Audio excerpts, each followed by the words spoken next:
Hi, I'm Elizabeth Gia. Welcome to Career Choices, where you learn about different professions and make informed decisions on your career choices. Email us at qip.career.choices@gmail.com.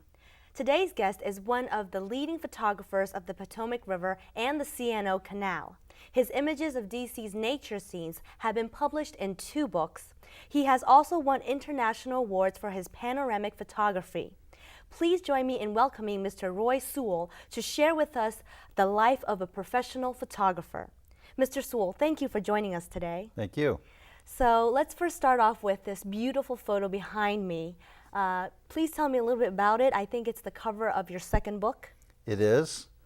This was a spontaneous moment. I was down at Great Falls looking for things to photograph, and over my shoulder I saw this heron land on the rock, and I was very fortunate to get the photograph in time, and I thought about it later, and it was right away I knew it was the choice for the cover.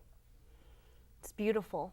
Thank you. So tell me, I understand you got serious about photography in 2001. That's right. When did you make the leap, or how did you decide this is what you wanted to do?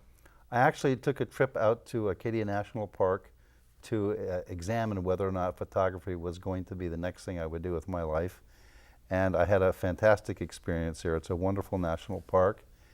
And I decided that's it. After 5 days there, I came back and I said, I want to be a professional photographer. It did take me a number of years to make the transition. Okay, I see. And what got you going, or what motivated you to take the C&O Canal and the Potomac River as your 2 first subjects? Well, it's a favorite place to bicycle and to walk with my friends or by myself. And now that I was taking photography seriously, I brought my camera along.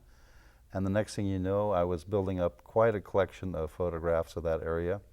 And one thing led to another, and I finally realized I was working on a book. It took me a couple of years to figure that out.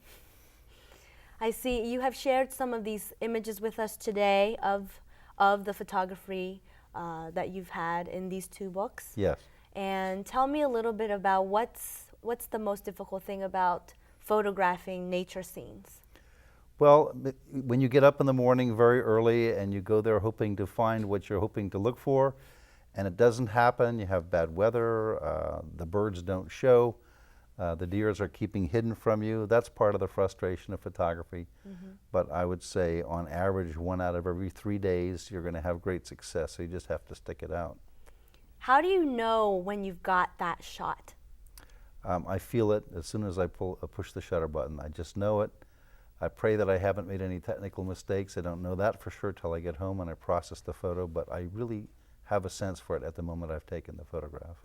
I see. And I see some of these photos we're going to show they're from Our Potomac, your first book? They're all actually from the second book, okay, which is Great Falls and Mather Gorge. Okay. And from these images, I see that you have a great eye. How do you develop that eye, or what are some training techniques do you have for becoming a professional photographer? Well, once you make the decision that this is what you want to do, I would just get your hands on every book, every article, every magazine, every workshop, every opportunity to learn. There are a lot of wonderful local camera clubs in the Washington metropolitan area. These are all wonderful resources. And I think you just devote all of your available time to getting up the curve. And you said briefly earlier that you prefer to photograph during earlier hours during the day. Why is that? Well, the golden light, of course, is right around sunset and right around sunrise. But the nice thing about sunrise, even though I hate to get up in the morning, I don't really like it at all.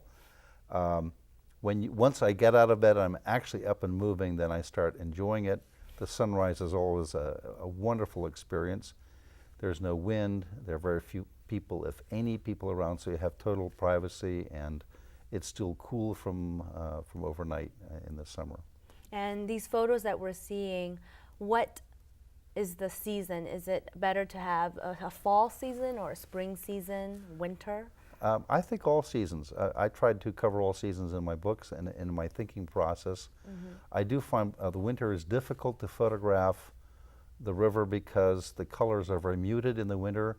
I did do more black and white photography in the winter, and that really works well. The other seasons are extremely colorful. So a lot of people enjoy photography as a hobby. How do you take it to the next level and make it a career? I mean, what steps are required? Well, I think a lot of it is just the sense of commitment that this is what you want to do. And I know as soon as I had been a photographer for decades, doing travel and family and just sort of fun stuff, but there's a day when you say, I really want to take this seriously. I really want to go do everything I can. I upgraded to professional equipment. And I think it's a different path for everybody, but I think most people start off with friends and travel as their base.